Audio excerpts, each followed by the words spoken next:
lancé le mouvement, nous espérons qu'il aura une répercussion à la hauteur de l'urgence. Les soignants, ils alertent depuis quelques années mais n'ont jamais été entendus. Au contraire, les conditions de vie, de travail se sont dégradées.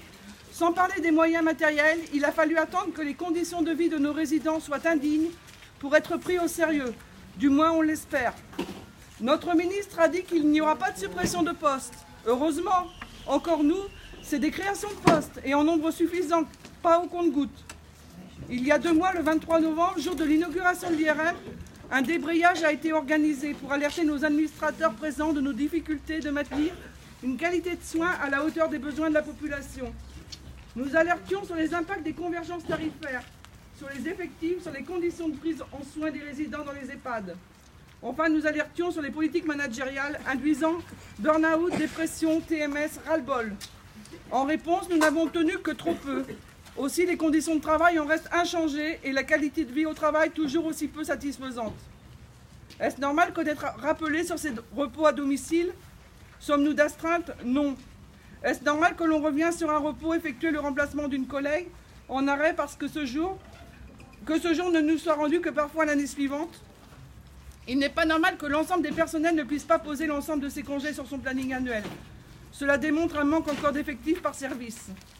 Aujourd'hui, on fait crédit de notre temps, de nos heures à l'établissement, et cela engendre un coût direct à l'agent. Frais de garde, de cantine, crédit sans intérêt à 0% et sans reconnaissance de l'effort consenti. Est-ce normal que l'on fait des heures complémentaires, qu'elles ne soient pas reconnues? Non, car on ne reste pas pour le plaisir de, mais simplement pour répondre à un besoin de service. Donc tout n'est pas question d'organisation. Le temps de la servitude est révolu. Est-ce normal d'être 4, 5, 6 ans et plus contractuels? Non, car si les agents sont renouvelés, c'est que l'on reconnaît les qualités professionnelles des agents qui ont donc vocation à être stagiairisés. Les concours sont fumisterie. Mais nous, soignants, nous sortons de ces murs, même si trop souvent nous n'arrivons plus à faire pleinement la coupure. Nos résidents y vivent 24 heures sur 24, 7 jours sur 7, 365 jours par an. Quotidiennement, les résidents subissent les coupes budgétaires de ces dernières années. Plusieurs postes transversaux ont été supprimés, les aides-kinés, les socio-esthéticiennes, les coiffeuses, les infirmières. Tous les ans, bientôt, il y a des restructurations, des réorganisations de services avec des suppressions de postes qui appauvrissent la qualité de prise en soin des résidents. Je reprends les mots d'un élu qui dénonce ces cadences effrénées demandées à nos aînés. Marcher plus vite, manger plus vite, se laver et s'habiller plus vite. Mais comment faire plus vite pour compenser ce temps qui passe trop vite? Sans parler de ce robot qui a coûté 900 000 €, supprimer des postes d'infirmières et qui ne fonctionne toujours pas. Je reprends donc nos interrogations lues il y a 2 mois qui ne gênent que peu notre direction puisque aujourd'hui les effectifs restent inchangés.